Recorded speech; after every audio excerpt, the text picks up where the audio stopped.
tarde a todos, todas e todos. Estamos aqui novamente, mais uma live nesse dia maravilhoso do Baforal. Meu nome é Joyce Mello, sou mestranda em saúde pública, sou advogada, me reconheço aí como mulher preta há pouco tempo, né? Eu estou começando essa live agora para falar que a gente vai passar um vídeo, que é uma poesia, que eu não consegui passar na primeira live, eu tive um probleminha técnico, mas a gente vai passar agora. E aí, em sequência, eu vou apresentar as nossas duas convidadas, tá bom? Vou começar com o vídeo e aí depois eu chamo vocês. E aí eu vou pedir para vocês, meninas convidadas, deixarem no mute enquanto vocês não estiverem falando, tá bom? Por gentileza. Trago comigo a força de uma ancestralidade. Um povo fortemente escravizado, entre amarras e chibatas, corpos marcados, almas feridas, sangue escorrido, mulheres amordaçadas, violentadas, seus filhos retirados dos seus seios, seu leite, alimento dos seus, ao filho do branco é dado. Uma força que não finda. O grito do preto ecoado em cada tambor tocado. Não venho como vítima dar o meu recado. Venho falar da força que herdei, da luta de uma raça. Somos muitos, estamos juntos, caminhamos de mãos dadas. Ninguém vai nos derrubar. Então, vamos lá. Eu escolhi esse texto, essa poesia, justamente para contextualizar que eu digo que eu não venho sozinha, eu não ando sozinha, e gosto muito de trazer pessoas comigo onde quer que eu vá. Quando eu me compreendi como mulher negra, eu consegui transpor barreiras que o racismo institucional e o racismo estrutural faz com que a gente fique embaixo dessas ferramentas que nos colocam naquela cultura de massa que pode ser modelada e encaminhada para onde o sistema quer, né? E aí, quando eu tive conhecimento dessa minha potência, de quem eu sou e, na verdade, de como a sociedade me enxerga, foi que eu consegui compreender que a gente nunca vai chegar em qualquer lugar se nós estivermos sozinhos. Então, toda vez que eu converso sobre racismo institucional, racismo estrutural, não tem como eu não falar de forma interseccionalizada, né? E aí, por isso que eu trago hoje conosco mulheres pretas, né? Que se consideram pretas em primeiro lugar. Então, vamos lá, para vocês compreenderem, porque uma das nossas convidadas é uma surpresa, ela não estava antes, vocês não viram no card, mas ela vai aparecer aqui, e esse é o motivo. A Kátia Martins, ela é pedagoga, pós-graduada em coordenação pedagógica pela UFSCar, atua como coordenadora pedagógica, né, em Itanhaém, é mãe do Kaique, Fabrício e do Pedro, é uma mulher negra que acredita na educação para transformar vidas como a dela foi transformada. E a nossa segunda convidada é a Dulce Moraes, graduada em Ciências Sociais e mestranda em Saúde Pública, e ela desenvolve uma pesquisa relacionada à violência, mulheres indígenas e documentos. Eu chamei a Dulce hoje porque ela fez uma live ontem maravilhosa e ela foi muito claro o quanto essas mulheres indígenas tão potentes assentem parte daquele movimento como uma forma de acolhimento e como uma forma de contribuir para aquele movimento e para aquelas comunidades indígenas, né? Então, com todo o respeito do mundo, com todo o carinho, a Dulce, ela está aqui no lugar de se considerar mulher preta, e a gente vai conversar sobre isso, mas também representando o povo indígena de uma forma muito carinhosa, porque eu acredito muito da gente saudar os nossos ancestrais, e não tem como falar de racismo sem falar de etnia e reverenciar todo esse povo que já estava aqui antes da gente chegar, tá bom? Então, vamos começar aí. Tudo bem, Kátia? Tudo bom? Boa tarde. Tudo bem, Dulce? Tudo jóia. Tudo bem. Então, vamos lá. Meninas, eu vou começar conversando com a Kátia, depois eu passo para você, tá, Dulce? é justamente a mesma pergunta. Eu gostaria de saber, inicialmente, de vocês duas, qual é a história de vocês? Antes da gente conversar sobre qualquer tema, eu gostaria de saber qual é a sua história, como é que você chegou até aqui, nesse momento aqui dentro da USP, para a gente conversar de uma forma resumida, né? Nós temos 1 hora aí de live, acredito que vão ter algumas questões. E aí, Kátia, agora é com você, nossa convidada. Nossa, você quer que eu comece por onde? Pelo início de tudo? Difícil. Assim, não tem como eu falar de onde eu cheguei, né, até aqui, sem eu citar pela minha mãe. Ela acho que foi a mulher mais forte que eu conheci. E eu sei que a gente passou vários perrengues, né, várias coisas, de morar na rua até, graças a Deus, conhecer um quilombo e pessoas que acolheram a gente.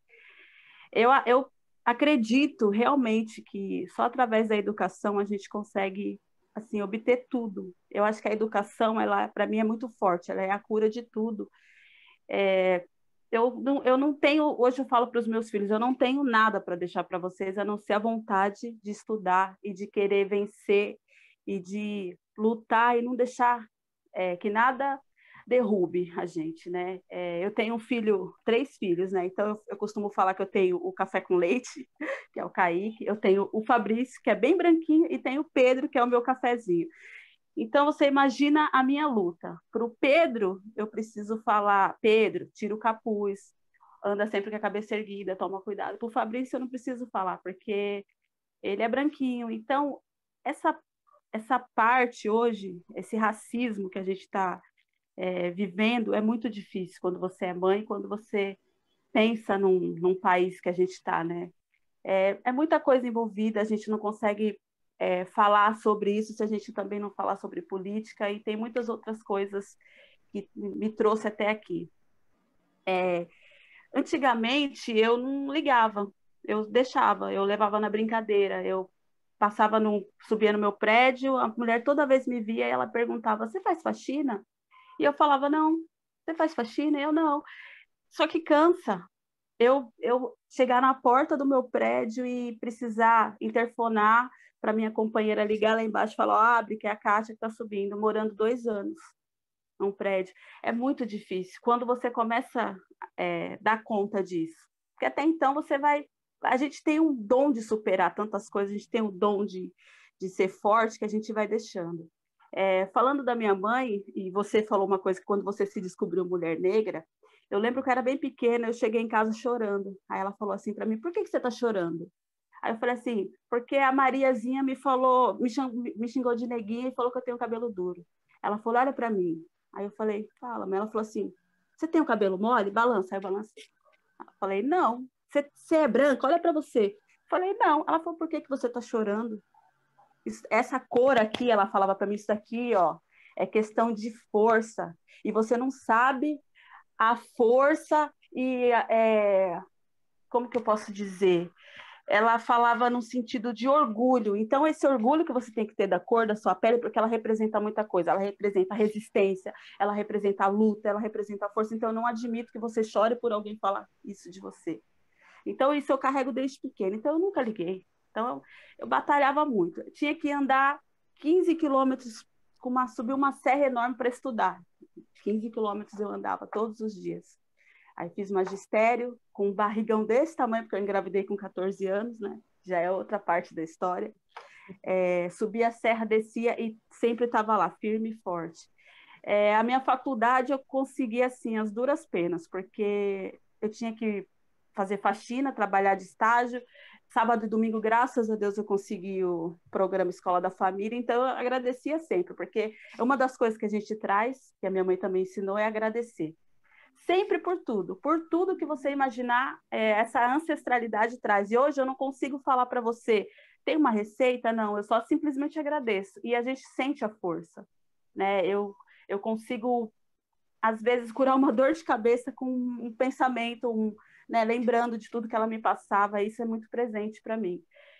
Quando eu fui para a faculdade, não foi fácil. Não foi porque eu tinha filhos, eu andava, eu fazia faxina, e sempre tive orgulho de tudo isso.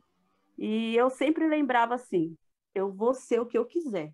Isso eu sempre soube, ser o que eu quiser. Ao ponto do meu pai dos meus filhos, ele fala para mim, você vai continuar estudando, então eu vou embora. Eu com 3 filhos. Falei, você pode ir? Pode ir, porque eu não vou deixar de estudar. Eu consegui mérito meu, porque eu sou uma mulher forte e eu não desisto de nada, eu não desisto da luta, não desisto da briga. E é assim, aí fiz o concurso, né, Itanhaém, fora as outras coisas que eu já trabalhei, porque outro dia eu estava pensando, eu já fiz tudo que você imaginar na vida. De crochê a limpeza de banheiro, tudo eu sei fazer um pouco. E é até engraçado, né? Quando a gente começa a pensar, quando eu começo a conversar com as minhas amigas, elas falam, nossa, mas você sabe fazer isso, você faz isso, aquilo, você faz aquilo outro. E é engraçado isso. E assim, eu acredito muito na educação. Eu estou numa creche hoje, graças a Deus, com crianças, né, carentes. Eu sempre passo isso. Eu peguei e transformei o projeto, que é o Consciência Negra, né, que a gente sempre só trabalha em novembro, eu transformei num evento. Eu fiz com que as crianças se enxergassem, né? Eu mudei meu cabelo, eu usava muita progressiva, era muito, né? Aí eu falei, não, minha mãe faleceu tem 2 anos, né? Foi, infelizmente, um câncer. E a última coisa que ela falava para mim era assim, deixa o seu cabelo voltar. Ela falava que meu cabelo era tonhonhon, deixa o seu cabelo voltar. E ela, até o fim da vida dela, e os meus irmãos hoje, eles me chamam de negona, né? Porque ela fala para mim assim, que isso tudo que eu sou não tem que ser resumido a neguinha, não, é negona. Se alguém quiser te falar que você é neguinha, não, você não deixa, você tem que brigar. Então, hoje eu não admito muitas coisas, porque não dá mais, não dá para ficar calada, não dá para aceitar, né? E assim, a gente começa a aparecer aquela pessoa que briga por tudo, né? Que você não pode ver uma injustiça que você quer ir lá brigar e você vai para frente. E é isso. Se eu for ficar falando, eu vou falar, falar, falar. Só lembrando aqui também que você estava falando dos povos indígenas, é engraçado, porque a minha mãe, se você visse, ela era assim, um pouco mais clara e cabelo liso. Então, ela tinha uma parte indígena também. Eu acho que a maior parte das coisas que a gente fazia também, os chás, os conhecimentos dela também vem muito disso. Meu pai é um negão, né? Daqueles de Black Power desse tamanho. Então, acho que essa mistura deixou a gente bem com sangue bem forte mesmo. Obrigada, Kátia. Desculpa, eu não deixei não vou te tossir e sair um pouquinho. Desculpa. Dulce, vamos lá, se apresente para a gente começar aqui das falas da Kátia, que já surgiram algumas questões. Bom, primeiro eu gostaria de agradecer, né, a Joyce pelo convite de estar aqui. Foi meio de surpresa, né? Mas é sempre bom e sempre um prazer, né, estar com mulheres pretas, mulheres fortes, né? E isso é bem gratificante e enriquecedor.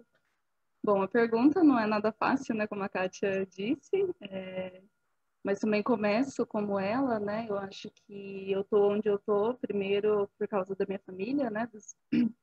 Dos meus pais, que eles não são pretos, porém, né, sempre vêm de uma vida muito difícil, muito sofrida, e eu sempre, né, tanto eu quanto a minha irmã, a gente sempre conhecendo esse contexto difícil da família, a gente sempre pensou, não, vamos estudar, vamos tentar mudar, né, o rumo dessa história nossa, porque não dá para ficar nessa vida, né, de desgraças, né, assim, vamos dizer, de sofrimento, então vamos apostar, né, na nossa educação, no nosso futuro para conseguir alguma coisa. Então, desde cedo também, eu acho que é como a Kátia falou, né, mulher preta aprende a fazer de tudo, né, porque assim, a gente tem que dar conta de tudo e aprender um pouco de tudo.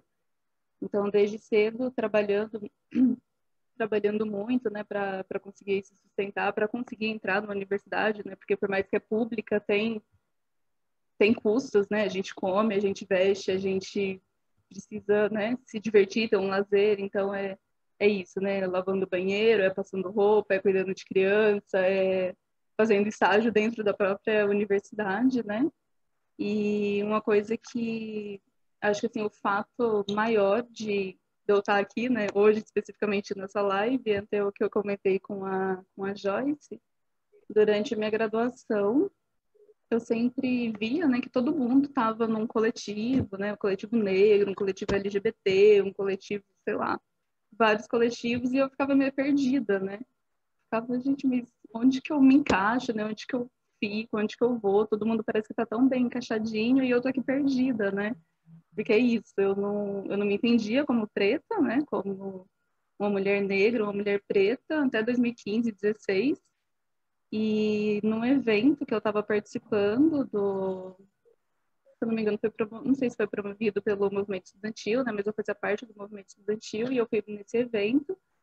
E eu fiquei muito intrigada e aí eu fui conversar com uma das pessoas, né, que estava participando desse evento. E eu falei assim, cara, eu não sei, né, quem eu sou.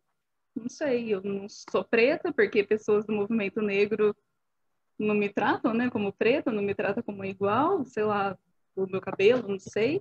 Não sou indígena, porque é isso, né? Não sou indígena, não sou branca, então ficava perdida, né? Parda me recusava a ser, porque quem que é pardo, né?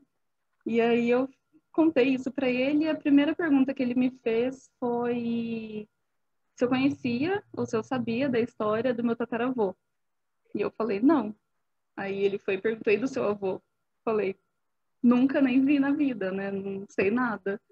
E ele olhou para mim e falou, olha, só por isso eu já, para mim você já é preta, né? Porque você não tem uma história, né? Parece que foi apagada. Então, isso para mim já te diz quem você é, né? Isso me marcou muito e foi um momento ali que eu me vi como uma pessoa preta e me aceitei como uma pessoa preta. E foi quando também eu passei a perceber, né, diversos processos, né, de racismo, de segregação, de diferença, até mesmo de criação, né, dentro da minha casa, assim, são coisas bem sutis, mas que, né, a gente só vai vendo ao passar do tempo. Eu até comentei com o Joyce, né, eu falei, acho muito curioso e interessante, né, ela me chamar para essa live sobre ancestralidade, né, sobre cura, porque é isso, né, eu não, fora esse contexto, né, que todo mundo conhece dos nossos ancestrais e tudo mais, eu não conheci, né, os meus mais próximos, meu avô, meu tataravô e ninguém assim. Então, a partir desse momento, né, ali 2015, 2016, eu fui mais me aproximando, fui mais me entendendo, e aí acho que por isso também essa proximidade, por isso estou aqui nessa live com vocês. E eu não sei se posso já fazer perguntas, Joyce. Eu não sei, a gente não combinou muito isso, mas eu queria muito perguntar uma coisa para a Kátia, mas também se não puder agora, tá tudo bem. Pode? É que na descrição dela e até mesmo na fala, né, ela aposta muito na educação. E eu super concordo, acho isso muito incrível e acho que é o caminho, né? Não tem como a gente fugir disso, mas eu fico pensando também que esses espaços, né, de educação, claro que são vários, mas o primeiro que a gente pensa é uma escola, é uma universidade. E esses espaços também são onde a gente mais sofre racismo, né? Assim, um dos espaços que a gente sofre muito racismo. Desde criança, ali na escolinha ou na universidade, né? Com pessoas já, digamos aí, cultas, né? Entendedoras. E eu queria saber, assim, como que você pensa e trabalha com isso, né?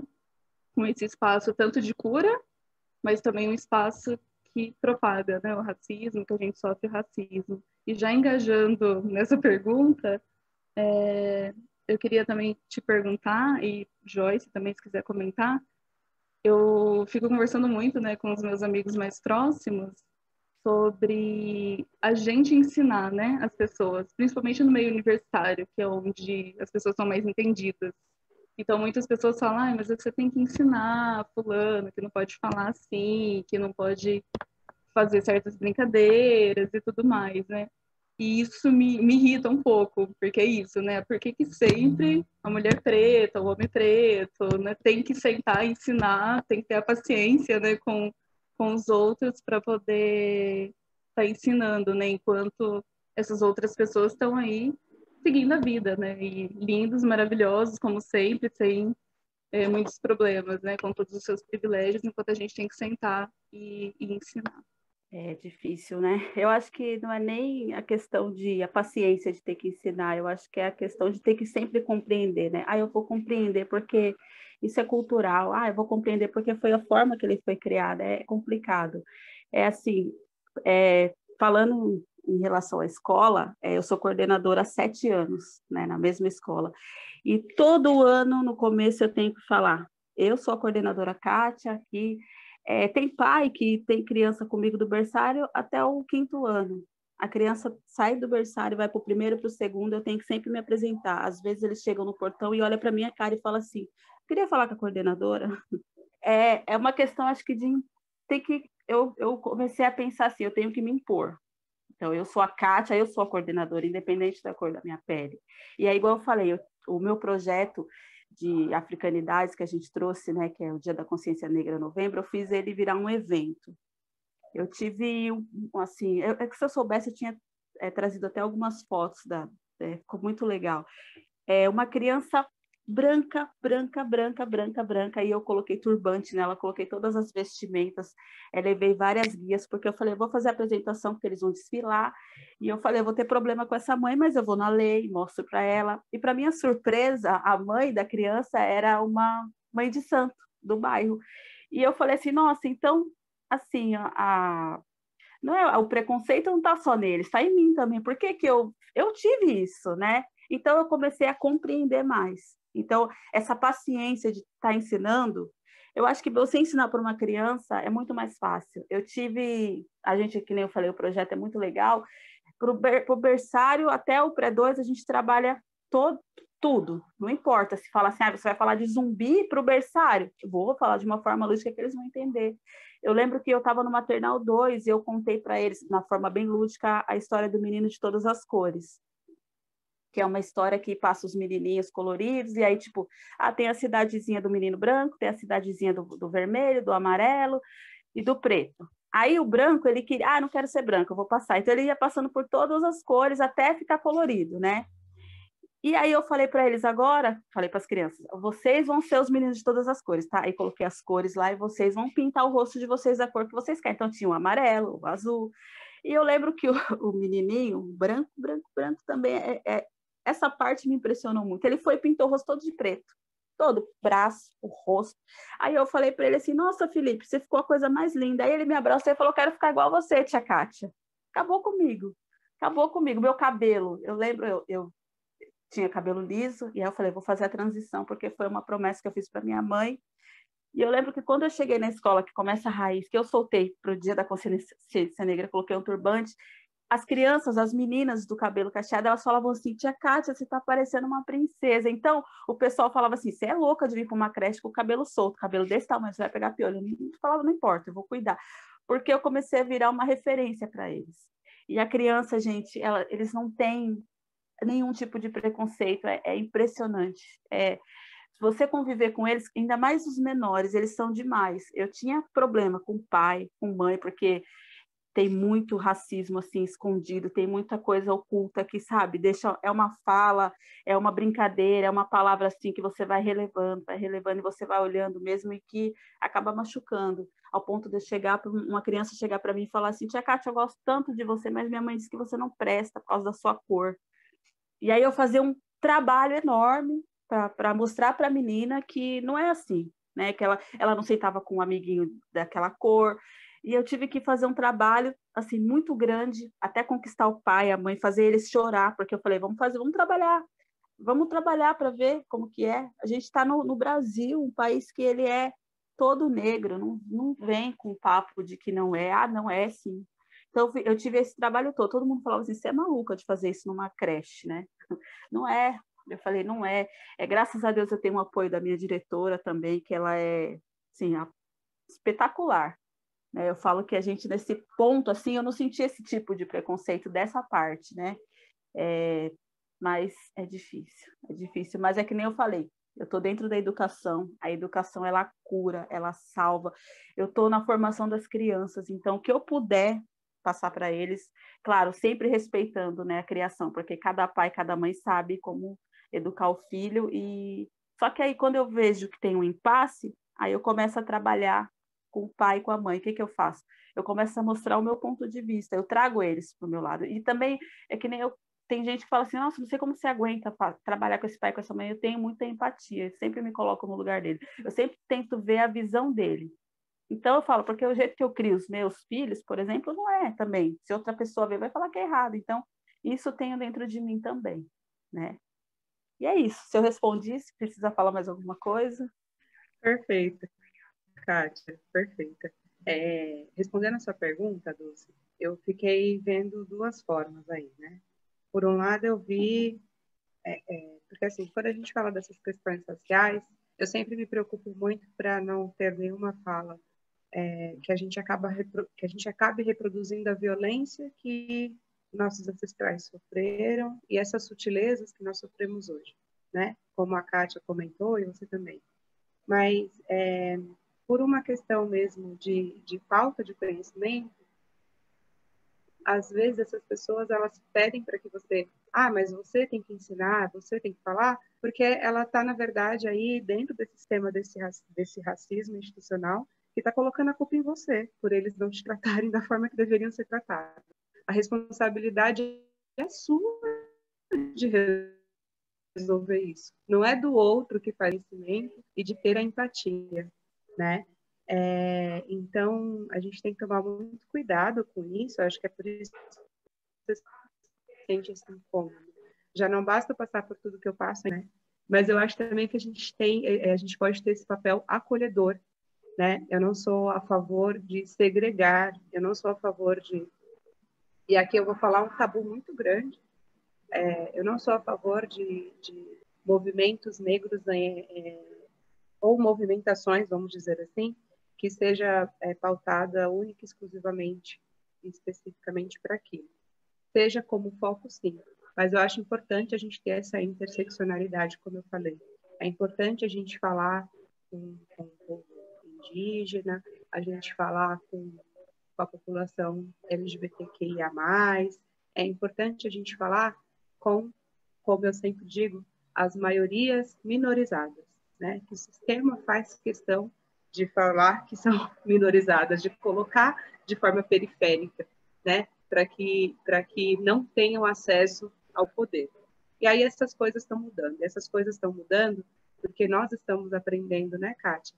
Que nós não somos descendentes de escravos. Nós somos descendentes de reis e rainhas que foram escravizados, né? De toda uma tecnologia que existe, de todo um conhecimento de cura que existe, né? E quando a gente toma posse, a gente se apropria disso que é nosso, não é de mais ninguém, ele pode sim ser compartilhado, mas está no nosso sangue, está na nossa criatividade, como a Kátia falou, como você falou, né, Dulce? A gente precisa ser 1000 para conseguir 1. E a gente faz. E isso é uma das nossas resistências e é uma da nossa tecnologia que a gente tem. Dessa criatividade, da forma que a gente tem a facilidade de se transformar, a facilidade de fazer as coisas acontecerem. Mas isso não pode ser usado como sistema para que a gente carregue o sistema, né? Então, quando a gente vira essa chavinha, eu não consigo nem te dar um conselho, porque, assim, uma coisa... Eu já passei uma situação, eu estava numa balada e a minha amiga, que é branca, ela viu uma adolescente negra na balada e ela foi e fez: ai, que gostosinho! No cabelo da menina, né? E eu fiz essa cara, Kátia, eu fiz. E eu fiquei assim, minha amiga! Mas aí eu pensei também, eu nunca falei para ela, né? Mas, ao mesmo tempo, ela não me vê, porque, como eu sou muito próxima, ela não me vê como uma diferente. E ela nunca fez isso comigo, né? Então, existem situações que estão realmente... um equilíbrio, e eu acho que vai muito do seu feeling. No momento em que aquela pessoa dentro da instituição fala aquela menina, aquela pessoa, e não quer falar o meu nome, por exemplo, mas fala o nome de uma loira que está do meu lado, de um loiro que está do meu lado, que aí você percebe que é algo que está sendo ali, né, de propósito, e aí você tem que se impor sim, tomar o seu lugar, como a Kátia falou, ou situações que nessa minha amiga, que a gente tem que chegar e falar: olha, acontece assim, e é isso, nananã, e ter um pouco de empatia. É o seguinte... A minha pergunta, Kátia, antes da gente ir para as perguntas do chat, que já tem aqui, como que você, enquanto você viveu esse período no Quilombo, né, como que você viu essa questão da cura, como que você viu esse respeito com a ancestralidade e como que isso te influenciou? E aí depois eu já passo para a Dulce, dentro da fala que a Kátia nos disser aí, a minha pergunta é, dentro do que você viveu com as mulheres indígenas quando você estava fazendo a sua pesquisa de campo, que a gente sabe que a pandemia interferiu aí no processo, mas o que você vivenciou até agora, se você encontra familiaridades no que a Kátia vai nos passar, e também como que isso influenciou você, tá bom? Vamos lá, Kátia. Então, é tão engraçado falar disso, porque eu me dei conta que eu morei num quilombo há pouco tempo, estudando, vendo, porque enquanto criança você acha só que é uma comunidade, porque era assim que a gente tratava, né? Eu lembro que a gente, que nem eu comentei no início, a gente chegou a morar na rua e tinha senhoras que lavavam roupa, então elas sempre passavam por uma bacia onde a gente estava, minha mãe trabalhando também, e elas convidaram a gente, só que a minha mãe achou estranho, falou, como que eu vou morar na casa dessa pessoa? Mas eu vou, tô com os meus filhos na rua. Quando a gente chegou lá, era um espaço, que nem eu falei, que era o Morro do Sabão, porque é muito uma subida, se chover você mal consegue subir, só quem conhece, que nem hoje, se eu for para lá, eu entro, porque também você precisa ter uma permissão para entrar, porque ainda tem gente que mora lá. E aí a gente chegou nesse lugar, era no meio do mato, e aí a gente chegou nesse lugar, era aberto, e tinha as casinhas, e tinha várias famílias que moravam lá. A maioria das famílias eram mulheres com filhos, né? A gente via muito, e bastante gente de idade. E as casinhas, era feita com a parede de barro, e tinha só isso de individual, porque o resto todo ele era coletivo. Então tinha um galpão que tinha o fogão a lenha, então a gente sentava para comer, era todo mundo. Minha mãe descia para lavar roupa porque tinha uma cachoeira enorme, ela lavava roupa lá, era todo mundo. Era muitas crianças, muitas. Eu falo que hoje eu tenho muito conhecido, tipo, o bairro que eu morei, eu chego lá, eu conheço todo mundo, que eu nasci lá praticamente, eu falo isso. E, assim, a educação que eu tive, ela era muito voltada a isso. Minha mãe não batizou nenhum filho, porque ela falou que a gente ia crescer e ia escolher, que ela achava que era o mínimo que ela podia fazer. E aí, o que acontecia? Toda vez que tinha um problema, eu lembro que ela fazia as rezas, né? Porque ela sempre foi uma pessoa de acreditar muito. Então, ela tinha uma força muito grande. E eu brinco até hoje, que eu falava que minha mãe tinha a cura para tudo. Ela tinha um chá para tudo. Chegava, mãe, tô com dor de cabeça, toma esse chá. Mãe, eu tô com diarreia, toma esse chá. Mãe, eu tô com o coração partido, toma esse chá, minha filha, que vai curar. E curava. E curava. Eu lembro que toda vez que ela ia fazer os chás, ela fazia uma oração, ela pedia, né? Porque a gente é da Umbanda, então a gente tem uma conexão muito forte com a natureza. E era muito forte. E, assim, o respeito pelos mais velhos. Tinha as benzedeiras, que tem uma senhora lá no Guaraú até hoje, a dona Tereza, ela deve ter uns 112 anos, mais ou menos, a cabeça branquinha, super lúcida, continua benzendo. Toda vez que eu vou lá, ela lembra de mim. É impressionante. Então, a gente tem muito isso, né? Eu trago isso comigo, é que nem eu falei, não é uma receita que foi passada escrito. Eu só sei, eu só sinto. Eu falo que eu sou muito sensitiva, eu sinto. Então, isso, a plantação também era, tipo, coletiva. A gente plantava muito mandioca, cana, tinha uma horta maravilhosa. Eu lembro que tinham uns rituais que hoje que eu sei que é ritual, de, tipo, a gente fazer uma fogueira, porque não tinha luz, a gente fazia fogueira e a gente ficava sentado, então tinha cantoria, tinha dança. É muito forte. Às vezes eu assisto algumas coisas, assim, algum documentário, alguma novela que traz isso, é muito forte mesmo, essa lembrança, né? Que nem eu falo. E é uma força muito grande que eu nunca vou esquecer, eu sempre vou trazer, e eu pensei esses dias, caramba, eu vivi num quilombo, né? Engraçado, porque até então eu achava que era uma comunidade lá no meio do mato, que a gente estava um cuidando do outro. Então, se minha mãe saísse para entregar roupa, era assim, ó, a dona Mariazinha vai cuidar de vocês. Então, a dona Mariazinha cozinhava para todas as crianças. Então, eu era uma das mais velhas, eu ajudava a olhar os bebês que ficavam. E é muito forte e, assim, é uma coisa que eu trago e nunca vou ter vergonha. Eu já passei para os meus filhos, eu falei que o dia que eu tiver condições eu subo lá de novo, mas é que nem eu falo, é muitas lembranças, né? Então, como minha mãe faleceu faz pouco tempo, fica um pouco difícil para mim. Mas não sei se eu respondi a pergunta, mas é assim. Planta eu conheço um monte, gente. Eu andando assim, eu falo, nossa, isso serve.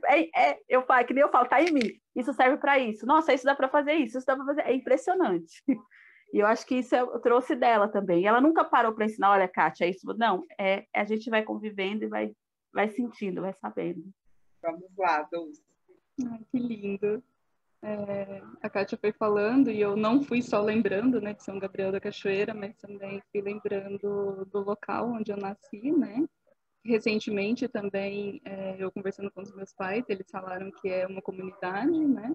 Ainda não sei se que tipo de comunidade, né, especificamente tô tentando descobrir, tô tentando recuperar, né, essa minha história. E é muito isso também, né? Muito desse coletivo, desses montes de chás para tudo, né?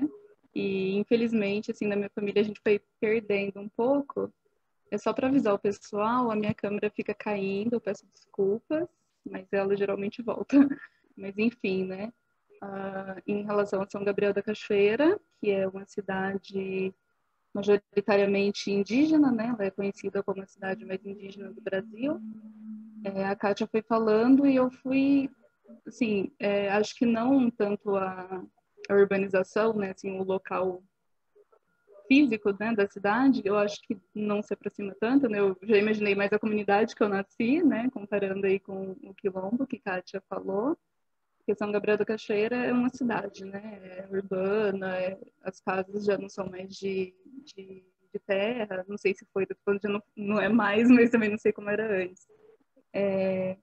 Mas essa questão do coletivo é, assim, total. São Gabriel da Cachoeira, para mim, meio que eu resumo, assim, a coletivo, né? Principalmente pensando as mulheres indígenas de lá. E em todas as falas delas, eu não sei se Kátia conseguiu acompanhar, acho que Joyce conseguiu. Acho que cada frase dessas mulheres, o coletivo vem, né? O coletivo aparece. E essa relação com as plantas, né, medicinais, assim, também é muito forte, principalmente agora nesse período de Covid, né, que foi o momento que eu estive, assim, com elas e que eu conheci, né, melhor a cidade e as próprias pessoas. Então, essa relação com as plantas é bem forte, benzimentos, chás e tudo para o coletivo, né? A mulher cuidando ali da família, mas também a mulher cuidando da comunidade, né? Que nem a Elisângela e a Janete ontem, elas falaram sobre uma campanha que elas criaram, né? Para conseguir contribuir, né? Com as famílias do Rio Negro para fazerem o isolamento domiciliar, né? Que elas chamam de resguardo. Então, elas arrecadaram alimentos e fizeram máscaras e distribuíram, né, para as pessoas do Rio Negro. Então, é sempre isso, é sempre pensando no coletivo, né? E ela sempre fala, a gente pensou no começo de criar essa campanha para as mulheres, né? Mas não é só a mulher que está precisando, então vamos para todo mundo. Então, é muito coletivo. E tem um relato também de uma amiga de lá, que ela me contou, que assim que a pandemia chegou, né, eles levaram os pais pro sítio, né, para ficar mais isolados. E a mãe dela falou assim, mas como que eu vou, né, me isolar, me proteger? E como é que eu vou saber se o meu filho tá bem? Como é que eu vou saber se o meu vizinho tá vivo, né? Como é que faz? Eu não quero, né, ficar assim, né, não quero ficar isolada e tudo mais, mas acabou ficando por um tempo. E no retorno dela, ela voltou com uma panela de chá e saiu dando para todo mundo, né? Porque é isso, vamos cuidar, eu preciso cuidar de todo mundo, né? A gente precisa cuidar. Então, assim, eu acho que é muito próximo, né? Ouvindo a Kátia falando do Quilombo, é muito próximo, assim, do viver, né? Em São Gabriel da Cachoeira, muito próximo do viver do norte de Minas Gerais, que foi onde eu nasci. Então, acho que está bem conectado, assim, acho que é bem próximo. Era justamente isso que eu queria trazer. Nós temos duas perguntas aqui, Kátia, para você, que é o seguinte. Primeiro, né, se você quando estava lá como criança, ou se você agora tem alguma informação, se o Quilombo ele conta com alguma assistência do Estado. Essa é a pergunta. Não. Antigamente não, né? Hoje, com esse governo atual que a gente vive, muito menos, né? Então, não mesmo. E aí, porque assim, eu percebo que tanto da sua fala quanto da fala da Dulce, eu percebo assim, que foi aquilo que a gente colocou, né, no resumo do evento de hoje. Né? Por mais que a cor da pele, né, a etnia ou a raça, né, vamos colocar aqui, ela seja um determinante da saúde, né, que o SUS fala, é um dos determinantes da saúde, né? A minha raça determina, porque dependendo da minha etnia, da minha raça, da cor da minha pele, vai determinar, devido a essas situações que a gente conversou, aonde eu estou. E quanto menos condições eu tenho, acesso a saneamento básico, a questões financeiras, etc., menos acesso à saúde eu tenho, né? Então, por mais que esses determinantes de saúde eles estejam aí presentes, né, a cor da minha pele seja uma forma de determinante da saúde, ao mesmo tempo é uma forma de nos unir, né? Porque o que a gente realmente, a gente ou eu mesmo acredito, é justamente nessa força do coletivo, né? A Elânia Lima, na live sobre sexualidade pura, ela falou sobre isso e bateu muito com o que nós pensamos, que é justamente a sociedade ter que se organizar, né? A sociedade ter que se organizar de uma forma racional aí e ser um agente de mudança, independente da forma que seja, né? Por exemplo, a Kátia tem uma história de superação muito grande, e ela hoje é um agente transformador dentro do que ela pode ser, que a gente não consegue abraçar o mundo, né? Então, você é um agente transformador dentro do que você escolheu para atuar, etc. A Dulce está trilhando seus caminhos também aí, como eu também estou, e dentro das nossas possibilidades, né, Dulce, a gente faz o que a gente pode fazer, né, para que a gente possa contribuir de uma forma mais assertiva. Então, dentro disso, como eu imaginava que o Estado realmente evolui muito, talvez a Dulce possa falar que lá onde ela estava tenha um pouco mais disso. A pergunta da Yara Beraldo é: vocês acham que esse governo, de alguma forma, estimulou o retrocesso na luta contra o preconceito das políticas sociais e a difícil situação do povo quilombola? Bom, eu estou desde o início falando, né, que esse governo, para mim, é um retrocesso em si. Para você ter uma ideia, eu senti mais dificuldade em relação ao comportamento das pessoas ao me ver num cargo de coordenação depois desse governo. A gente pensa que não, mas as pessoas, elas estavam ou escondidas ou estava dentro delas, isso ele aflorou. Então, ele dá o apoio a essas coisas, ele quer deixar tudo simples, que nem ele fala que é tudo mimimi, que isso não é nada, ele não é preconceituoso, ele tem até um amigo, um cara que anda com ele preto, então as pessoas começaram a voltar com isso.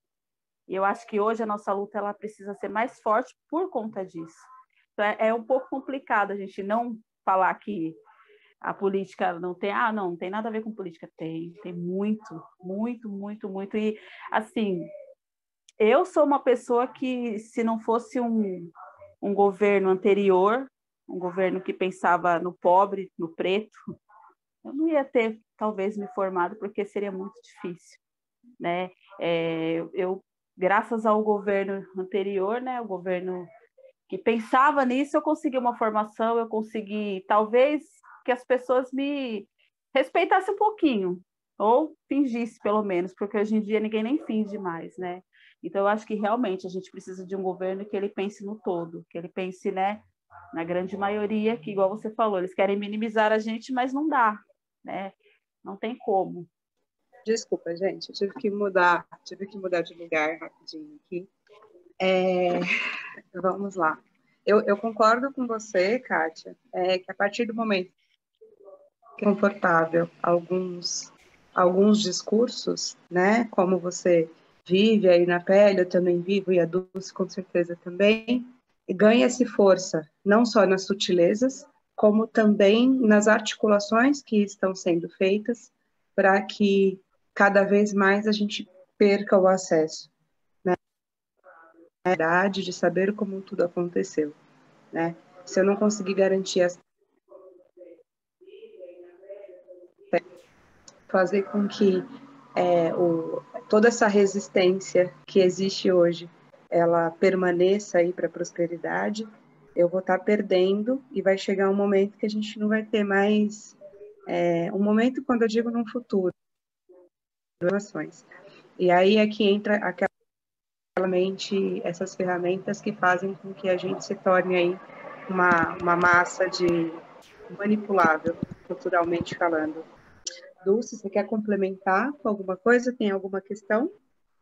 Não, na verdade, eu comentar um pouquinho, né, da pergunta que fizeram para a Kátia, mas aí pensando nos povos indígenas, né, que é esse descaso do governo, né, do governo federal, né, melhor a gente situar assim, que é isso, né, a gente vê a Amazônia pegando fogo, o Pantanal pegando fogo, e tá tudo bem, né, e em São Gabriel da Cachoeira, por exemplo, não lembro em que mês foi, mas ali no começo da pandemia, faltou oxigênio, faltou diversas coisas, né? Não tinha IPIs, não tinha quase nenhum equipamento, né? E lá só tem um hospital que é ministrado pelo Exército, e assim, um descaso total, assim, por parte do governo, e se não é a população de lá, se não é o movimento indígena, se não é as organizações da cidade, nenhum trabalho teria sido feito, né? Então, tudo que eu, pelo menos, consegui ver e acompanhar foi feito pelas mulheres indígenas, foi feito pelas instituições locais,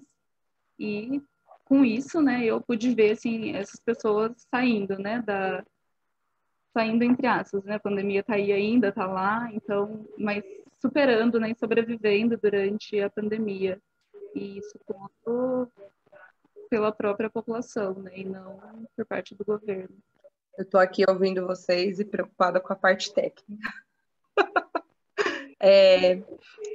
Gente, a gente está chegando ao final da nossa live. Falamos quase nada, né? Mal deu para iniciar. Vocês ouviram miada da Faísca, minha companheira, minha gata, que fica aqui comigo. Eu quero agradecer muito, Kátia, pela sua presença, agradecer a sua mãe, que foi uma mulher fantástica, e espero que você continue honrando a memória dela a cada dia, né? Que o que você está mostrando para a gente aqui, porque eu acredito que a gente está falando de ancestralidade de cura, não tem como a gente não honrar, né? Os nossos ancestrais. Te desejo muito axé, muitas realizações aí, que você seja cada vez mais um agente transformador. E, por favor, assim que possível, vamos conhecer a senhorinha de 112 anos. Quero Com pedir certeza. a bênção para ela. Nossa, é maravilhoso. Se ela permitir gravar alguns vídeos, né? As histórias dela, para a gente poder mostrar para as outras pessoas. Sim. Eu acho que compartilhar a nossa cultura e compartilhar a nossa história é uma forma da gente acolher todo mundo e mostrar que nós podemos e que nós não estamos sós, né? Sim. Também quero te agradecer imensamente. Você foi uma das primeiras pessoas que me acolheram quando eu cheguei na USP. Então, espero poder retribuir sempre à altura toda a atenção e todo o carinho que você disponibiliza para mim. E para as outras pessoas também, viu, gente? Não é algo específico, não.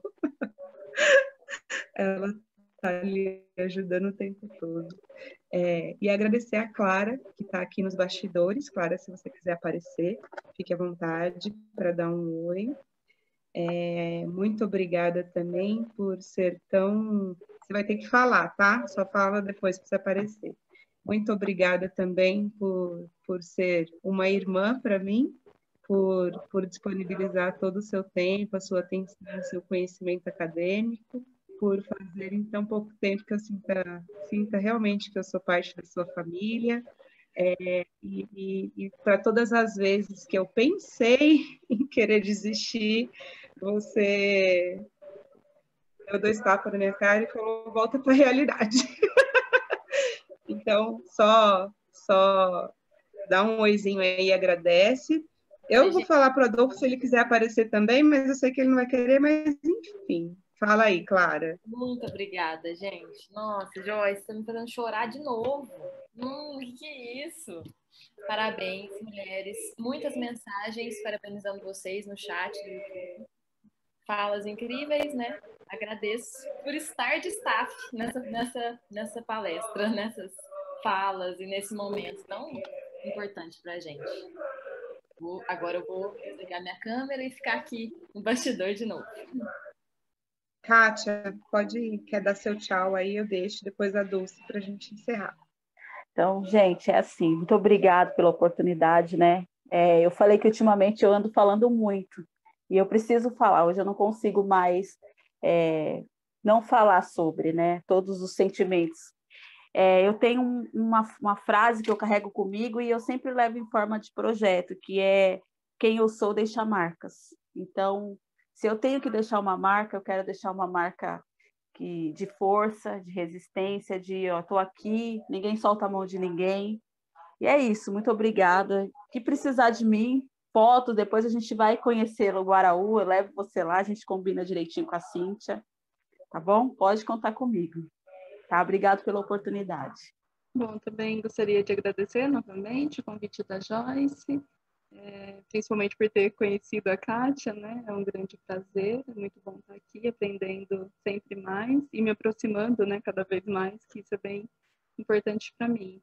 E é isso, queria agradecer a todo mundo que participou no chat e acho que, Joyce, eu vou fazer o papel da pessoa também da organização do evento e falar que amanhã a gente vai estar realizando o altar, né, dedicado aos mortos da Covid-19, que talvez, muito provavelmente em breve, a gente vai disponibilizar fotos, algumas imagens nos nossos canais, tanto do Instagram e do Facebook.